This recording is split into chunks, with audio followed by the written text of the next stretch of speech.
Saludos y bendiciones, ¿cómo están?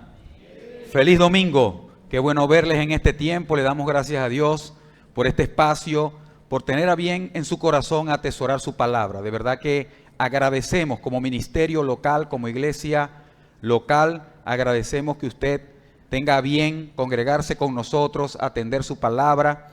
Así que, ¿qué tal si le damos un fuerte aplauso a Dios en nuestras vidas? Celebramos eso. Estamos en esta serie que hemos titulado Generaciones y nos hemos reposado en una gran verdad bíblica que se ha venido demostrando a través de cada enseñanza. Una verdad que nos dice que Dios es un Dios que trasciende las generaciones. ¿Puede decirlo conmigo? 1, 2 y 3. Tenemos un Dios. Eso nos enseña lo siguiente, que Dios no solo piensa en tu generación, Dios no solo está pensando en esta generación, Él siempre está pensando a nivel de multigeneraciones, Él piensa en las diferentes generaciones. Así que cuando tú piensas en lo que has recibido de las generaciones antes que tú, ¿qué has recibido de ellos? De valor profundo, de vida, de bendición. ¿Qué has recibido de las generaciones antes que la tuya? ¿Qué estás haciendo tú en tu propia generación? Y cuando piensas, ¿qué le dejaré a los que vienen después de mí? ¿Qué puedo yo aportarles profundo? Y eso es para todos, cualquiera sea tu edad. Cuando pensamos así, nos estamos alineando al pensamiento de Dios. Cuando yo no pienso así, tengo una agenda paralela a la de Dios y se crea una brecha, una crisis. Cuando tú piensas generacionalmente, estás alineando tu corazón al corazón de Dios. Y pasa esto a nivel social. Hoy día se conoce algo llamado la pirámide invertida. Y es un estudio demográfico, sociológico, de la población mundial y la tendencia que tiene. ¿Qué es eso de la pirámide invertida? Se conoce como la pirámide de la autoaniquilación de pueblos y de una sociedad. Ese análisis dice lo siguiente, que cada vez más familias tienen menos hijos o no tienen, porque no piensan en generaciones. Y se van a estudios en Europa y la proyección es escalofriante. ¿Sabes cuál es? Que en países como Alemania, que conocemos hoy, dentro de 40 años dejará de verse como se ve hoy. Porque no hay familias, no están construyendo familias. Cada vez más parejas matrimoniales no tienen hijos o tienen uno, a lo mucho 2. Y cada vez más la tendencia es a no querer tener hijos. España va por la misma proyección. En los próximos 30 o 40 años no será la España que conocemos. No habrán familias españolas. Habrán personas individuales y parejas convenientes que van y vienen, porque es la marca o la proyección que lleva esa pirámide invertida. Ahora, ¿por qué piensan así? O porque es la tendencia de las nuevas generaciones. No es por casualidad, ha sido por la exposición constante a una filosofía, a una agenda, a una ideología. ¿Sabe qué dice? Que debes pensar en tu autosatisfacción, pensar siempre en tu autorrealización, en tu ego, en que tú crezcas, lo demás no importa. Y te dejan saber, por suponerlo, te dejan claro que los hijos para eso, para ese objetivo, sería una carga, son una molestia. Y por eso cada vez más generaciones no quieren o no procuran pensar en las próximas generaciones, en hacer eso. ¿Sabes? Cuando pensamos así, muchos dicen, no, es que eso lo decidí yo. Yo decidí no tener hijos. Sí, lo has decidido, pero por el constante bombardeo al cual estás expuesto.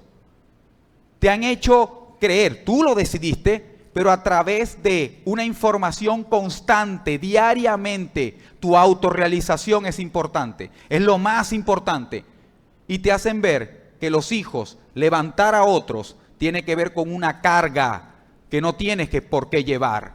Y eso está creando esa pirámide de autoaniquilación a nivel mundial que se ve más marcada en Europa, pero sigue trascendiendo a América y a otros continentes.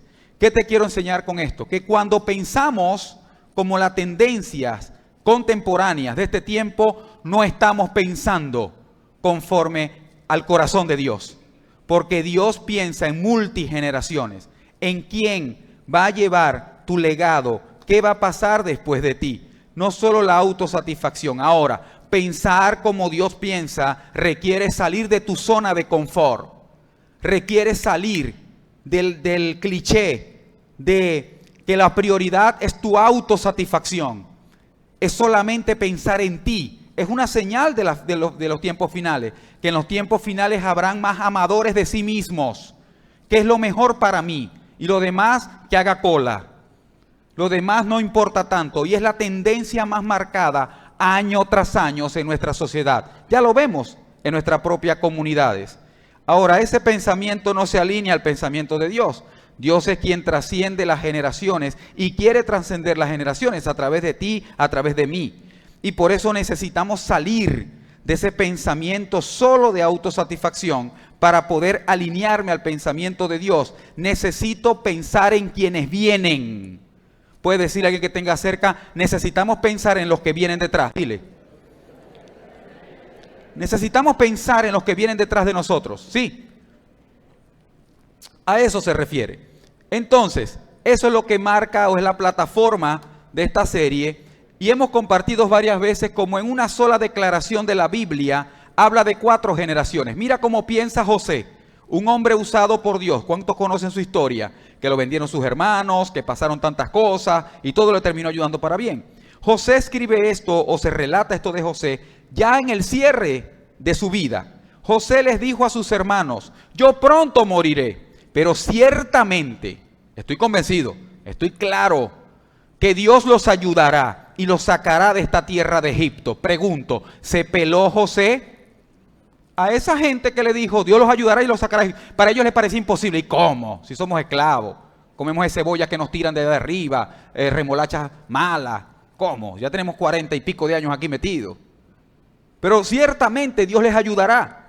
Dios les ayudará y los sacará de esta tierra de Egipto y los hará volver a la tierra que solemnemente prometió a Abraham, a Isaac y a Jacob. ¿Sabe a quién se lo está diciendo? Eso se lo prometió a mi bisabuelo, a mi abuelo, a mi papá, a mí, y esa promesa también es para ustedes. Ese es el Dios a quien servimos. Y ese mismo Dios de Abraham, que tiene promesas abrahámicas, es la misma que se cumplen en Cristo. Y es la misma que se cumple en los que seguimos a Cristo. ¿Dónde están los que seguimos a Cristo? Estas promesas también son para ti. Celébralas. Vamos, recíbelas. Promesas de tierra prometida. Entonces José básicamente piensa, las verdades y promesas de las generaciones anteriores deben ser impulsadas, deben ser recordadas a las próximas generaciones. Y yo me encargaré de eso. ¿Tú estás pensando así en tu casa, en tu familia? Las verdades de Dios que están en su palabra de otras generaciones, necesitan saberlas y conocerlas, vivirlas, los que vienen después de mí, y yo me encargaré de eso. Así está pensando, o manifiesta aquí este texto que está pensando José. Entonces hemos venido hablando de esas palabras claves que tienen que ver con los años en referencia a las generaciones. Los 20 primeros años sirven para forjar la identidad, esto de saber quién soy. ¿Qué valores abrazo para mi vida que me definen? Estoy hablando de los primeros 20 años, también significa la identidad que tengo en Cristo. Por eso, mientras más joven tengamos esta identidad, más firmes estaremos en la vida. ¿Qué identidad tengo yo? Pero también está la parte de los que tienen más de 20 años hasta 40, referencialmente, que es la palabra clave incremento. En los que su vida la llevan a crecer, a administrar sabiamente sus recursos, lo que manejan. Viene el incremento de la independencia económica, viene el tiempo de establecer y crecer en familia, el tiempo de incrementar sus valores, de incrementar conexiones, de crecer y multiplicar. Pero están los que vienen después de 40, 60 años, que es la influencia. Lo estuvimos hablando el domingo anterior. La influencia que piensa en el desarrollo de personas, en cómo ayudar a otros a crecer, cómo reproducir en otros las verdades profundas, los principios eternos, pero no solamente pensar en mi posición, qué influencia tengo porque tengo esta posición o este título, sino cómo me relaciono con otros, cómo los impulso y cómo me multiplico en ellos. Así que hoy estaremos hablando de, a partir de los 60 años de forma referencial, y la palabra clave es impacto. Es un impacto. Nota importante, nadie llega a la zona o a la fase del impacto descuidando las anteriores. Escúchame esto. Nadie llega a la parte de impacto si constantemente no refuerza y reafirma su identidad ligada a Cristo. Si constantemente no se mantiene incrementando. Sí, aunque tenga esa edad, incremento mi desarrollo en todos los sentidos, como te he hablado, en los recursos, en las relaciones, incremento el valor que tienen las personas más que lo material. También siguen desarrollando influencia, ¿sabes? Una persona de impacto desarrolla influencia a través del desarrollo de equipos más fuertes, a través de personas más conectadas con tu corazón, que te quieran seguir no porque tienen el derecho o tienen que escucharte por tu posición, sino porque quieren seguirte, porque te respetan, porque quieren caminar a tu lado. Y eso aplica para la familia, para la iglesia, para las organizaciones. Así que quiero que tengas claro esto. Esto no es una cuestión de edad, es unas referencias, porque Cristo a los 33 años de vida terrenal o ministerial aquí, alcanzó las 4 palabras clave, ¿sí o no? Siempre mantuvo esa influencia, se mantuvo en incremento y identidad e impacto. Igualmente, nosotros, cualquier persona que esté más de 40 y siente que debe estar en influencia, pero es que no ha alcanzado todavía incremento, puedes trabajar en eso, necesitas trabajar en eso. Hay personas de 60 que todavía luchan con inseguridades de identidad, debes resolverlo para que el impacto sea verdadero. Lo cierto es que si hay personas de 60 años en adelante, esas personas, la entrega puede ser más valiosa para ustedes, pero es para todos. Lo que quiero decirle a esas personas, ya de entrada en años, es que Dios no ha terminado contigo. ¿Escuchaste eso? Y es para todos. Dios no ha terminado contigo. Si te ha dado vida, es porque tiene un plan, es porque quiere usarte, es porque quiere que refuerces tu identidad, incrementes todo lo que falte por incrementar y tu influencia alcance y desarrolle a otros. Entonces, impacto. ¿Qué aprendemos de esto? A lo que hemos sembrado a lo largo de nuestra vida da frutos. Es ese tiempo en donde lo que hemos sembrado a lo largo de los años da frutos. Y nuestro legado y sabiduría se convierten en una guía para las generaciones futuras.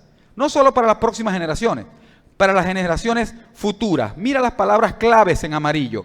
Legado tiene que ver con transmitir a otros lo material o lo inmaterial. Legado es un poco mejor que la herencia. Tiene que ver con eso que comunico a otros de otra generación y transfiero sabiduría. Les dejo una huella visible, les dejo un principio de vida que los ayude a ganar en la vida. Les ayudo, ese es un legado, es algo que legalmente, que era tuyo, ahora legalmente lo porta a otro, lo lleva a otro. Eso es legado y las personas impactan cuando dejan un buen legado a las próximas generaciones. Sabiduría es ir más allá de la inteligencia, es ir más allá del conocimiento. Sabiduría es saber elegir, es saber decidir. Sabiduría es poder tener claridad entre lo que me conviene y lo que no. Y decidir y ayudar a decidir a otros en función de eso. Mira, la sabiduría comienza con poner a Dios en prioridad, en primer lugar. Porque el temor a Dios es la base de toda sabiduría. Tener a Dios como primer lugar. Ahora, ese legado y sabiduría de lo alto van a ser una guía para ti y para otros. ¿Cuántos me entienden? Ese legado generará un impacto cuando tu legado se conecta con tu sabiduría y son tu guía en tu vida. Es muy visible que te guía, que te impulsa. La agenda que te rodea, las circunstancias o la sabiduría que viene de lo alto. Cuando eso ocurre, que en tu vida eso es una guía, será una guía para los que vienen detrás de ti. Y eso generará un impacto profundo, perdurable en el tiempo. Entonces, seguimos tomando de referencia la vida de David. ¿Cuántos pudieron ver la entrega anterior? Si no, te animo a que la busques en nuestro canal de YouTube. Tenemos de referencia la vida de David en cuanto a influencia. ¿Cómo influenció en la parte espiritual la adoración? En cuanto a la palabra, en cuanto a conocer a Jesús, a darlo a conocer. Pero también quiero que lo tengamos hoy de referencia en la parte de impacto de la siguiente manera. Mira, la historia de David, pero ahora miremos sus debilidades y faltas. Debilidades y faltas. ¿Y cómo eso impactó? Sus faltas, sus pecados. Sí, mira los más marcados y más escandalosos que están en la Biblia, por cierto. Dice que cometió adulterio con Betsabé. Él entretejió el asesinato de Urías, esposo de Betsabé, y desobedeció directamente al Dios al tomar un censo del pueblo. Ya te explico. ¿A qué edad comenzó o cometió ese adulterio con Betsabé? Los estudios reflejan y la Biblia, que David murió más o menos a los 70 y cortos años. Y se demuestra que en los últimos 20 años de su vida fue que cometió este adulterio. Ya va, tenía más de 50. Es decir, tenía una firme identidad, había incrementado su reino, tenía influencia y aún así cayó. ¿Y cómo un hombre que cayó así impactó y nos sigue impactando? Es lo que vamos a explorar hoy. Y es lo que tienes que entender, cómo Dios conecta con un corazón entendido a Él. Mira lo que ocurre con ese adulterio. David a esa edad se da el permiso, ya siendo rey, de no ir a la batalla, que le tocaba ir, y quedarse en el palacio. Y quedándose ahí, vagando, está en la azotea y ve desde la azotea a esta mujer, Betsabé, bañándose. Un baño ritual que tiene que ver con cuando las mujeres salen de la menstruación. Un baño exhaustivo y casi que un protocolo. Y él está viendo eso y ya él la estaba deseando en su corazón y la manda a llamar, la manda a traer. Y estuvo con ella en palacio al menos unos 8 días y la embarazó. Mira, David no conoció a Betsabé en ese momento, ¿no? Que estaba mirando por la azotea. Él ya conocía a Betsabé. ¿Por qué? Era esposa de Urías. Urías era uno de sus hombres selectos, del grupo selecto de David, quienes se llamaban los valientes, los más cercanos a David. Lo conocía. Más aún, Betsabé tenía un abuelo y ese hombre fungió como consejero de David, de la corte de David. La conocía. Sabía que era una joven bonita. Y él se había permitido pensamientos para con ella. Se había permitido fantasías con ella. ¿Y cuántas veces nos pasa a nosotros así con nuestras luchas? Porque esto habla de una debilidad de David, que eran las mujeres. ¿Cuál es la tuya? Pero al permitirte pensamientos, al permitirse fantasías, está ya cavilando y gestionándose el pecado que puede afectar en gran manera. Ahora esa mujer queda embarazada. Él se entera y entreteje toda una artimaña para que Urías muera al frente de la batalla. Lo coloca al frente, dado por él, sabiendo que era un estratega de guerra como ninguno en ese tiempo, y sabía que en ese punto habían muertes, y él lo mandó a colocar ahí. Ahora desobedeció directamente a Dios. ¿Cómo es eso? Al hacer un censo parece algo normal, pero literalmente Dios le envió a decir a David que no hiciera el censo. Y esto porque David, la intención de David, sabe que es el asunto de un corazón, lo que Dios mira. Y el corazón de David, por el cual quería hacer en ese momento un censo, era para su ego. Era para saber cuántas personas son, para que todos vean cuánto hemos crecido y que yo lo hice. Y como era esa intención, Dios le dijo, no hagas ningún censo.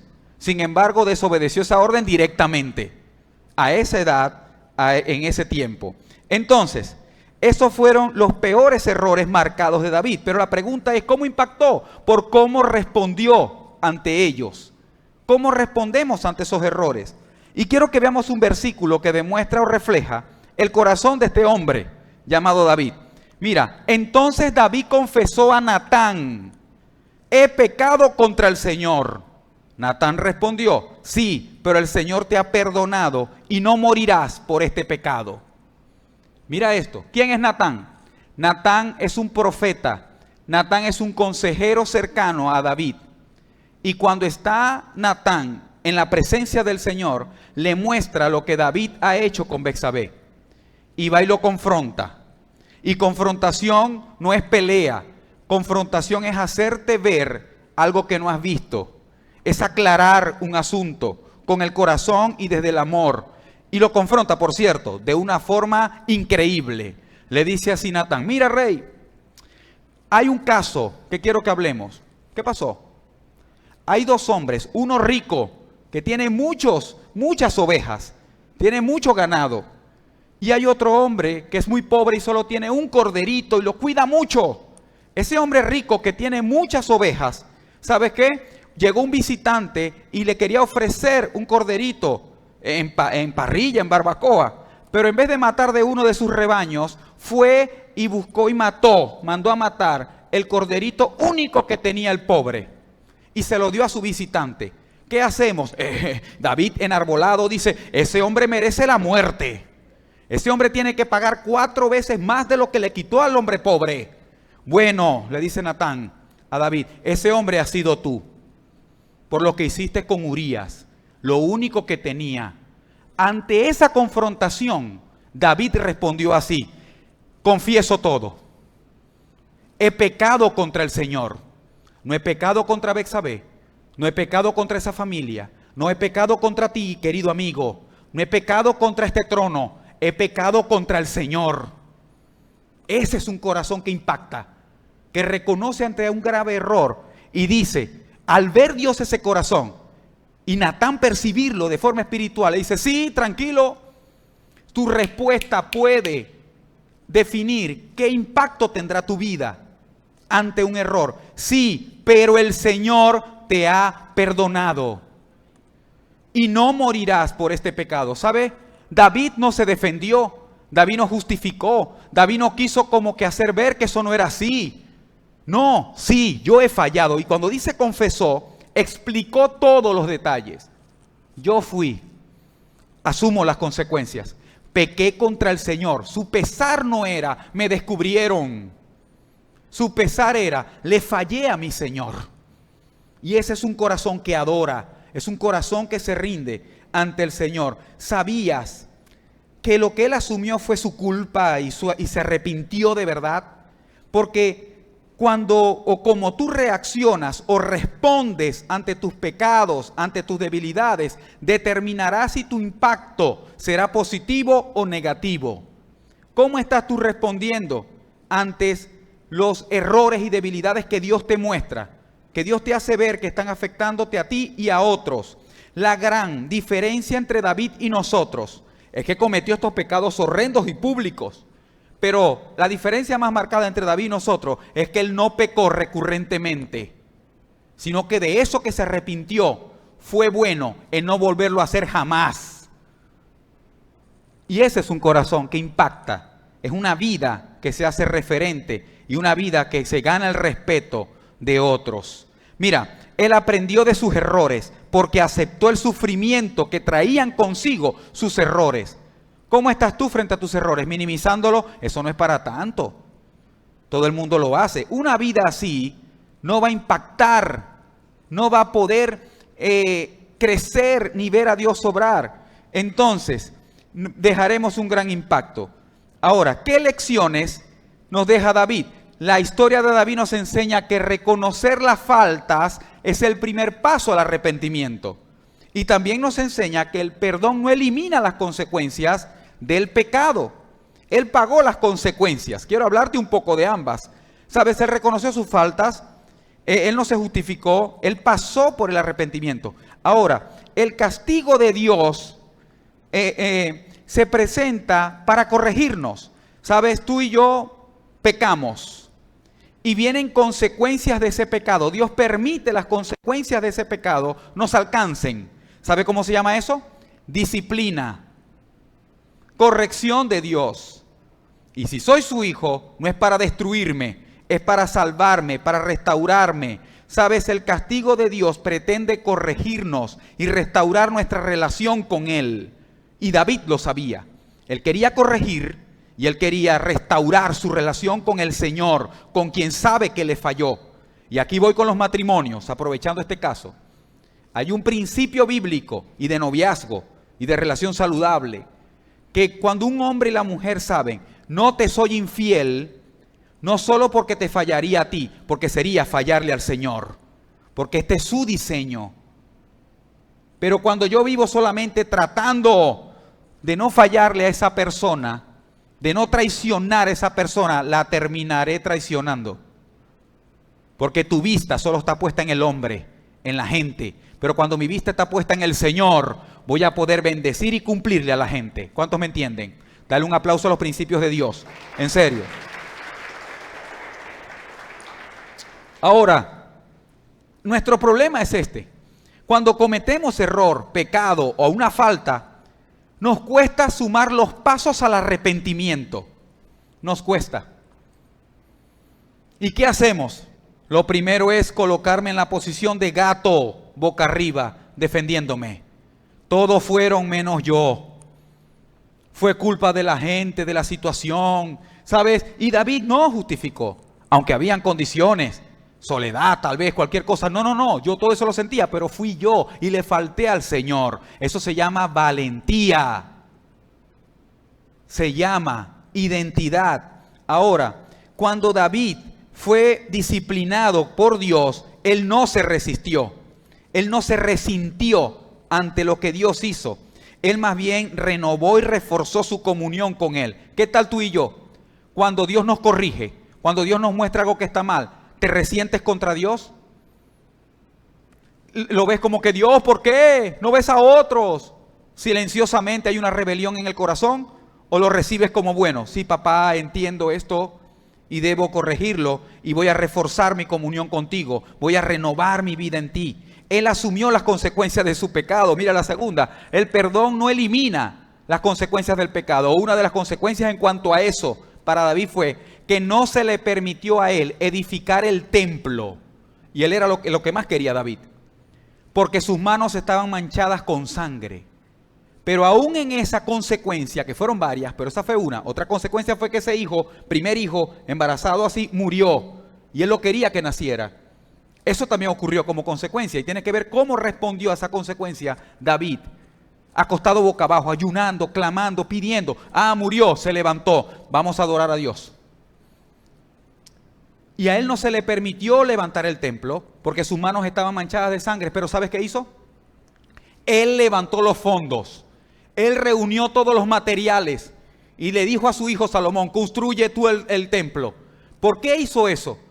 Porque estaba pensando en las generaciones que vendrían después de él. ¿Estás viendo cómo pensaba David? En el impacto que iba a tener en las próximas generaciones. Y asimismo debemos tener nosotros esa visión.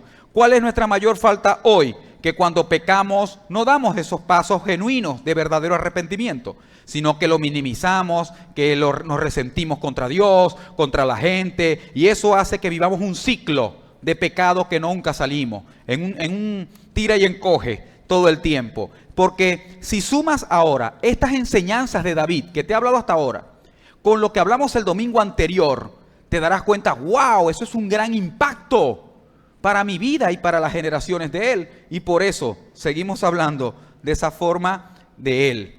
Hablábamos de esta escalera sobre el liderazgo y que tiene varias posiciones, ¿sabes? Tiene varios peldaños. Mira el 1, la posición. Personas te siguen solo por derecho, porque tienes la posición que te han dado de ese título, porque tienen que hacerlo, no tienen otra opción y tienen que seguirte. Cuando funcionas solo ahí, cuando vives solamente tu liderazgo en esa posición, funcionas como un capataz, como un jefe, pero no como un líder. Debes pasar al siguiente nivel, que es del permiso, ese nivel de relaciones, donde me conecto con el corazón de otros, donde mi conciencia está consciente de la conciencia del otro, donde quiero saber qué ocurre en ese corazón, donde me importa la gente más que la tarea, donde me importa más, sí, la conexión. ¿Qué tal? Y no solamente me quedo allí, porque hay personas que te siguen en la posición 2 del permiso. Solo te siguen o te siguen también porque deben hacerlo, pero también porque quieren hacerlo. Y debes pasar al nivel 3 de la producción, de los resultados. Personas empiezan a seguirte por lo que has logrado, por los frutos, por ver el desarrollo y dicen, hey, yo quiero formar parte de tu equipo ganador. Veo lo que estás conquistando, yo quiero estar contigo porque escúchame, puedes estar en el nivel 2 y ser buena gente. Las personas conectan contigo porque eres buena gente y conectamos ahí. Pero si no ven resultados, no ven tu producción, no ven avances en tus planes, que proyectas algo y casi nunca los cumples, van a dejar de seguirte y no habrá un impacto. Entonces, cuando yo tengo resultados, por eso le digo a los más jóvenes y a todo el mundo, que tú sí sea sí, que tú no sea no. Trata de terminar bien lo que comenzaste y que todo vaya en incremento. Cuando estás en la parte de producción, vas al cuarto pilar o cuarto paso que tiene que ver con el desarrollo de personas. Te interesas en las personas, reproduciéndote en ellos y empiezas a generar influencia con tu vida, con todo lo anterior. Con la conexión, con los resultados, con las relaciones, con el derecho. Pero sabes, hoy vamos a hablar de esta parte del respeto. Que estoy hablando de ese respeto que se ganó David y también vamos a hablar de ese respeto que se ganó José. Pero ese nivel se llama personaje. ¿Has visto cuando la escuela bíblica dice, vamos a hablar hoy de un personaje de la Biblia llamado David? ¿Sí o no? Y ese personaje no es de una obra de teatro. Ese personaje tiene que ver bíblicamente con alguien que se ha convertido en una referencia, con alguien que se ha ganado un respeto, porque el respeto no se regala. Y vamos a hablar un poco del verdadero y sano respeto.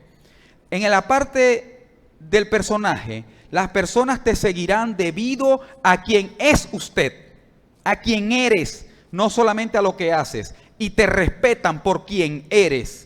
Es cuando tu vida se convierte en una referencia de alguien que quiero escuchar, de alguien que enseña, de alguien que vive los valores eternos, de alguien que construye familia fuerte, de alguien que domina sus sentimientos y emociones y no se desborda con ellos, sino que es alguien que ministra seguridad. El respeto se ha logrado en ese punto a través de una vida alineada a Dios. Y esto es importante, igual como pasaba, no puedo llegar al nivel de respeto si abandonando las anteriores, entendiendo que debo tener una identidad. Mira, el respeto se ha logrado, se gana por lo que representas a Cristo, por cómo representas a Cristo en tu vida, por cómo representas a tu familia, cómo representas a tu iglesia valiosa en una comunidad.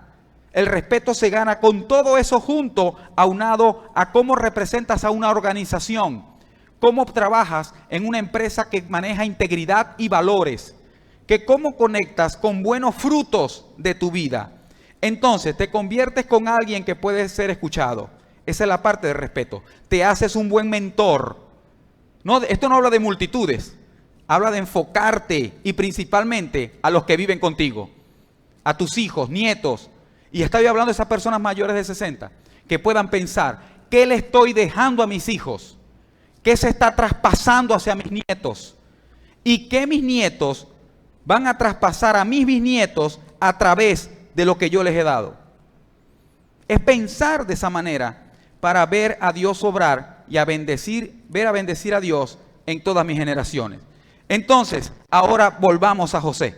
Recuerda el impacto que tuvo David y su clave fue cómo respondió ante sus debilidades y faltas. Cuando yo acomodo eso en mi vida, voy a impactar de forma grandiosa a mi familia y a los que me siguen. Ahí en Génesis 50, recuerda, ahí se relata como el cierre de la vida de José. Dice lo siguiente: pero ahora que su padre había muerto, los padres de José, Jacob, los hermanos de José tuvieron temor y decían, ahora José mostrará su enojo y se vengará por todo el mal que le hicimos. Ellos están pensando, ¿conoce la historia de José? Léela a detalle. Sus hermanos que lo vendieron como esclavo, primero lo intentaron matar, y matar en serio. Fue un atentado fallido. Y como no funcionó, lo vendieron como esclavo a Egipto. Y esa crueldad terminó ayudando para bien a José. Pero ya ha entrado en años, ya adulto, ya cerrando su vida, ocurre esto. El papá de ellos murió y ellos dicen, mira cómo piensan, porque cada uno juzga según su condición, según su corazón. Y dice, ay, José no nos había hecho nada porque papá estaba vivo, porque él lo detenía, porque por respeto a él, por no provocarle dolor, pero ya papá murió. Ahora no nos salva nadie, nos va a dar lo que nos merecemos. Frito estamos. Mira, y esa es la situación. Mira qué ocurre y cómo responde José a esa situación. Verso siguiente. Entonces enviaron a José un mensaje que decía, antes de morir tu padre, o sea, el padre de José, no el de ellos, tu padre nos mandó a que te dijéramos, por favor, perdona a tus hermanos por el gran mal que te hicieron y por el pecado de haberte tratado con tanta crueldad. Existen registros bíblicos que demuestran que Jacob no mandó a decir esto. No se sabe si lo dijo, pero conociendo el corazón de esa gente, estaban tratando de manipular una vez más la verdad. Pero ¿cómo responde José ante esto? Por eso nosotros, dicen los hermanos a José, los siervos del Dios de tu padre, te suplicamos que perdones nuestro pecado. Cuando José recibió el mensaje, perdió el control y se echó a llorar. Ya va. Entra en contexto. José, para ese momento, era el hombre más poderoso del imperio, más poderoso del mundo. Estaba Faraón y a la par estaba José. Tenía la mayor autoridad del mundo para ese tiempo. Tenía todos los recursos, toda la autoridad y el poder necesario. Y eso no evitó que tuviera un corazón humilde, sensible ante la falla de otros. Eso impacta, que no dejar que el poder, que tu crecimiento corrompa tu esencia, corrompa tu valor en el Señor. Y eso es lo que mostró José, que aunque José tenía muchos recursos, más que todos, y demasiada autoridad, no perdió esa humildad, porque mira cómo responde. Entonces sus hermanos enviaron ese mensaje, y ese quebranto fue a solas, que demuestra su corazón, no fue delante de ellos. Entonces sus hermanos llegaron y se arrojaron al suelo delante de José, y dijeron, mira, somos tus esclavos. Pero José respondió, no me tengan miedo, ¿acaso soy Dios para castigarlos? Él, aunque tiene la mayor autoridad de su época, está diciendo, yo no soy Dios. Yo no soy Dios. Y muchas veces nosotros, medio tenemos una solvencia económica, una seguridad de cualquier tipo, y pensamos, yo no tengo que consultar a Dios. ¿Sabes qué me ministra y qué nos ministra a todos? Que cuando tenemos cierto poder, debemos tener claro que nosotros no somos Dios. Que Dios es quien da, que Dios es quien paga, que Dios es quien responde y quien resuelve. José era el hombre más poderoso, como te había dicho, pero su clave fue siempre reconocer, yo no soy Dios, es más bien yo dependo de Dios. Y le sirvo a Dios donde quiera que esté. ¿Recuerdas dónde estuvo José? Representó a Dios estando en la cárcel, siendo juzgado injustamente. Representó a Dios donde quiera que esté, hasta llegar al palacio, pero ahora reinando junto con Faraón. Ya va. ¿Sabes? Eso es digno de respeto. Alguien que no cambia lo que es por lo que tiene, sino que lo que tiene es sustentado por lo que es, ayuda a otros por lo que es. Y esto ya es en el cierre de la vida de este hombre llamado José, que también impactó muchas generaciones. Y sigue explicando algo valioso, el verso 20. Ustedes se propusieron hacerme mal, pero Dios dispuso todo para mi bien. ¿Conoce a Dios? ¿Está consciente? Él me puso en este cargo para que yo pudiera salvar la vida de muchas personas. ¿Ves el propósito? En solo ese verso, lo amarillo habla de identidad y lo blanco habla de propósito. siempre van conectados. José no solo perdonó, sino que ofreció cuidar de ellos y de todos los demás. Por cierto, esto también nos ilustra esta parte de cómo Dios nos acepta por su gracia, aun cuando no lo merecemos. Estos hermanos no merecían el perdón de José. José lo sabía y los hermanos también. Pero aún así, David, diciendo que no es Dios, imitó a Dios. Perdonó, y eso impactó la vida de esos hermanos y la vida de toda una corte real y de todo un pueblo y de todo el mundo, porque estamos hablando que esto ocurrió hace más de 2000 y picotes de años, y aún en Cabimas, 5 Bocas, estamos hablando de eso y sigue impactando corazones. ¿Viste que es un Dios de generaciones? Que no se queda ahí nada más en esa época de David. Así que quiero que entendamos esta gran verdad, cómo Dios funciona y quiere funcionar en nosotros. Ahora mira eso, ya en el cierre de la vida de José. Retrocedamos. Y por cierto, se dice en la Biblia que José murió alrededor de los 140 años. Mira cómo la vida se va acortando por la maldad que nos rodea y tantas cosas. Pero retrocedamos hasta cuando José tendría unos 39 o 38 años y ya él está en el palacio. Esos hermanos creen que él solo es un gobernante egipcio y está José a punto de declararle su verdadera identidad. Soy su hermano. Y fue Dios quien me trajo aquí. Ellos lo daban por muerto. No existía ya.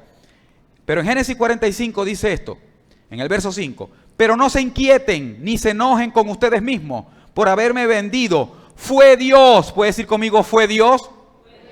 Ella va ante todo ese rollo y ante toda esa situación maligna del corazón de ellos. Dice, fue Dios quien me envió a este lugar antes que ustedes, a fin de preservarles la vida, porque era el único que tenía grano para darle a todo el mundo. Yo lo administro y yo les doy. Mira ese corazón que impacta. José no estaba dominado por la venganza o por el resentimiento. ¿Por qué no estaba dominado por eso? Porque nunca soltó su identidad en el Señor. Porque siempre mantuvo su comunión con Él en incremento. Porque siempre mantuvo la influencia de Dios en Él y de Él en otros. ¿Cómo ayudo a un copero, a un sentenciado a muerte, a otra persona? Y viviendo así, llegó a esa etapa de vida con esta claridad. Y estoy hablando que todavía tenía como unos 40 años. Pero mira, y dice que no más allá de perdonar su maldad, yo los voy a ayudar a ustedes. Al incluir cómo este hombre piensa así. Y lo que quiero demostrar en este punto de la enseñanza es esto, que José impactó y nos sigue impactando a través de esto, que siempre trae a Dios ante cada escena de su vida. Lo trajo a Dios cuando lo lanzaron al pozo seco, cuando iba en esas carretas, en caravana, esclavo a Egipto, cuando fue vendido a Potifar y siempre tenía a Dios en la escena. Todo eso ocurre cuando está funcionando en la casa de Potifar, de ese gobernador. Cuando esta mujer lo está tentando y lo manda a meter preso injustamente, Dios estaba con él. Él estaba consciente de Dios y pone a Dios en la escena, porque dice, mira, yo no le voy a fallar ni a mi Dios ni a Potifar que me dio la oportunidad. ¿Sabes? En la cárcel también vio a Dios en la escena. Él lo trajo a la escena. Y luego cuando va al palacio, cuando está con Faraón, administrando 7 años de hambruna total. Y él trajo a Dios a la escena. ¿Qué quiero enseñarte con esto? Que cuando tú traes a Dios a cada escena de tu historia, todas esas cosas te terminarán ayudando para bien. Todo eso funcionará para que el propósito de Dios se cumpla y la promesa eterna se materializa. Debemos aprender a incluir a Dios en cada escena de nuestra vida. Mira, si es una escena, es un episodio, te pregunto, mírame con tu corazón si puedes. ¿Sabes qué? ¿Cuál es la escena de tu vida hoy? ¿Crisis financiera? ¿Crisis de salud? ¿Crisis de identidad? Ya va. Vamos, despierta. ¿Cuál es tu escena de hoy día? ¿Frustración, depresión, soledad? Trae a Dios a la escena, como hizo José, y verás como un Dios exaltado en una escena crítica va a usar la maldad de otros la situación adversa, la terminará acomodando. Que hoy no lo entiendo, pero lo entenderé después. ¿A dónde te llevará eso? Trae a Dios a la escena.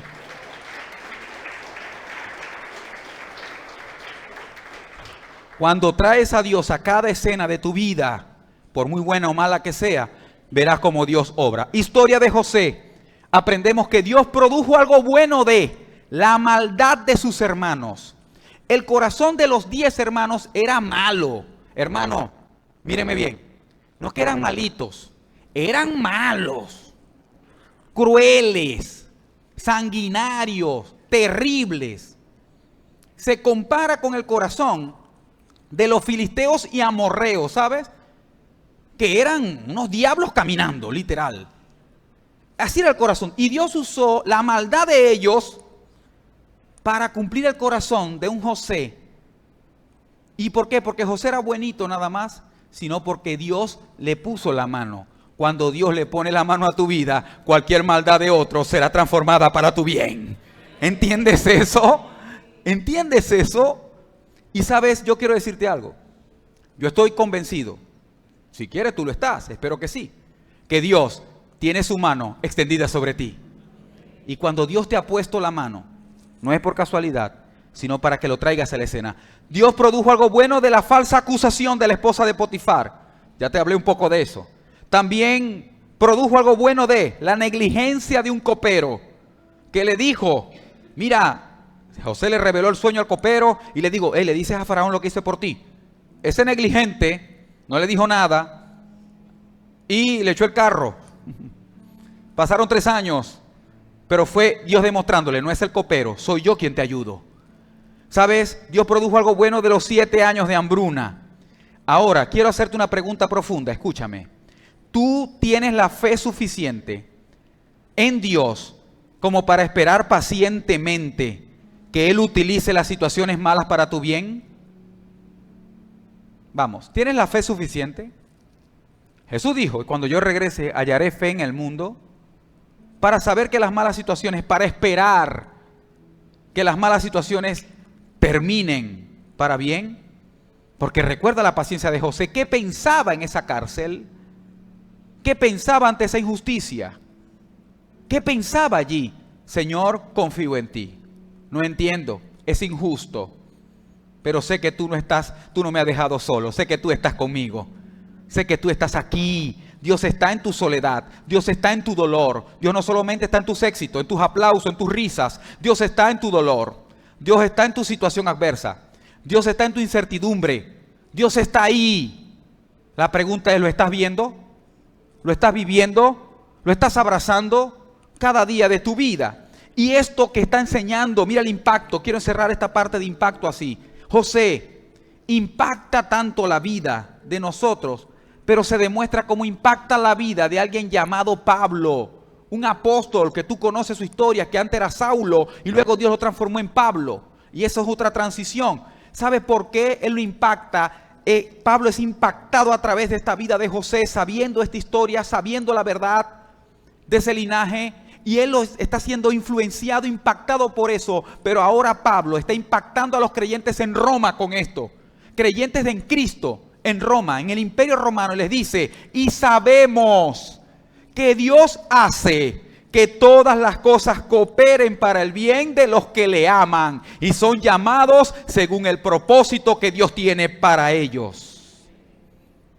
Y sabemos, no dudamos, no lo suponemos, sabemos, tú lo sabes, que Dios usa, Dios hace que todas las cosas ayuden para el bien, no de todo el mundo, de los que le aman, y amar es relación personal, de los que le buscan, de los que viven en Él y con Él, según el propósito que han sido llamados. Dios hace posible todas las cosas, que todas las cosas terminen ayudando para bien. No solo son incidentes aislados lo que te ha pasado. Si estoy en el Señor, entiendo que eso va a redundar para mi bien en el tiempo del Señor. Esto no significa que todo lo que te pasa es bueno. Eso lo que significa es que a pesar de que cosas malas te pasen, si permaneces amando a Dios, te terminará ayudando para bien. Ese es el impacto que Dios demuestra a través de José, de Pablo y a través de muchas vidas hoy día que hemos visto esta gran verdad. Lo malo sigue prevaleciendo en nuestro mundo caído. ¿Escuchas eso? Lo malo sigue prevaleciendo en este mundo caído hasta que Cristo venga, porque viene con poder. Esta tierra por ahora no es el cielo, pero Dios es capaz de cambiar todas las circunstancias. ¿Cuántas? Todas las circunstancias a nuestro favor. Aplaude al Señor, vamos. Porque Él cambia todas las circunstancias a nuestro favor. Como venezolanos, como hijos de Dios, como persona y como ministros, como seguidores y servidores en su iglesia local. Ten presente, Dios no está ocupado. No está ocupado en hacernos el favor. No está ocupado en hacernos felices. Él está ocupado en cumplir sus propósitos. Y su propósito se cumple cuando yo permanezco amándolo a Él. Quiero que te pongas de pie conmigo. Vamos a orar conforme a eso. Y pedirle al Señor, Señor, ahora lo veo con claridad. Que todas las cosas ayuden para bien y que mi vida llegue al nivel de impacto. Porque he sido impactado por otros. ¿Cuándo tu vida impacta a otros?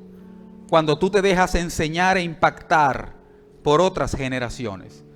Quiero que oremos, pero que aproveches este tiempo de oración guiada para que tu corazón se alinee al corazón de Dios. Vamos, y quiero pedirles el gran favor, que si hay esposos o parejas en este lugar, tómense de la mano, porque Dios no piensa en el matrimonio solo una porción para cada uno, sino que lo llama doble porción en uno solo. Sabes, no conozco tu historia, sé que Dios está ministrando matrimonios en este lugar y vidas, pero no conozco tu historia, pero Dios sí. Solo tú sabes lo que ha significado llegar hasta aquí. Solo tú sabes lo que es estar así, en su presencia, en este tiempo, estar de pie, cuando estuviste muy caído, muy caída, pero hoy hay un corazón que se rinde, que adora. Oremos. Padre celestial, poderoso Dios, en tu presencia estamos. Estamos conscientes de que tu presencia lo cambia todo, lo transforma todo. Padre, sigue obrando a nuestro favor, aún en medio de las dificultades o de lo que no entendemos. Señor, ese impacto que ha tenido la vida de José y de David, David con sus errores y cómo respondió. Asimismo aprendemos nosotros hoy a cómo responder ante nuestras faltas que las hemos tenido y que las tendremos. Ante nuestros errores, Señor, siendo valientes para dar pasos al verdadero arrepentimiento, a la verdadera conexión, a asumir las consecuencias, pero sabiendo que tú estás con nosotros. Pero también aprender de José, que a pesar de tener un cargo superior al de cualquier otra persona en el mundo para ese entonces, no se contaminó y podía decir: yo no soy Dios. Puede decir ante tu situación: Señor, tú eres Dios, yo solo te sigo y te sirvo, hágase tu voluntad, obra con poder, como te he visto obrar antes, lo seguiré viendo hoy, y mis hijos lo verán mañana. Mis hijos lo verán mañana. Profetiza sobre tus generaciones, que puedan ver tu gloria, Señor, que puedan ver tu intervención, así como yo la he visto. Padre, en este momento inclinamos nuestros corazones a ti, rendidos, diciendo: Señor, obra con poder en nosotros, hágase tu voluntad, que nuestra vida alcance un impacto profundo, porque nos dejamos impactar profundamente por tu palabra enseñada por otros, por la conexión con otras personas, por mentores significativos en nuestras vidas. Ayúdanos a avanzar, a no retroceder. Padre, encomendamos a ti nuestra vida presente, sabiendo que todo ayudará para bien y seremos buenos. Señor, delante de tu presencia nos comprometemos a traerte ante cada escena de nuestra vida, ante cada tentación, ante cada dificultad, ante cada logro. Tenemos, Señor, a nuestra vida como Dios único y verdadero. Ayúdanos a avanzar, ayúdanos a progresar. Nuestra vida está en tus manos. Vamos, Desde el silencio de tu corazón dile: Señor, mi vida y mi familia están en tus manos. Obra con poder. Te doy gracias, Dios. Gracias. Gracias por tu palabra que me recuerda, me refresca tu verdad. En el nombre poderoso de Jesús. Amén y amén. Dale un aplauso de bendición al Señor.